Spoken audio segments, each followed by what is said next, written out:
যে কোনো ভাষা আয়ত্ত করতে ওই ভাষা কিছু ভোকাবুলারি জানা খুবই জরুরি।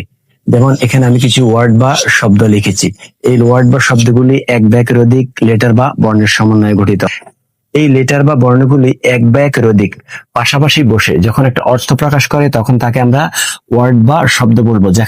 যেমন এখানে হি, এইচ ই, হি, এটা একটা লেটার, এটা একটা লেটার। এই দুইটা লেটার পাশাপাশি বসে যখন একটা অর্থ প্রকাশ করেছে, এইচ ই, হি, এটা একটা অর্থ প্রকাশ করেছে, সুতরাং এটা একটা ওয়ার্ড।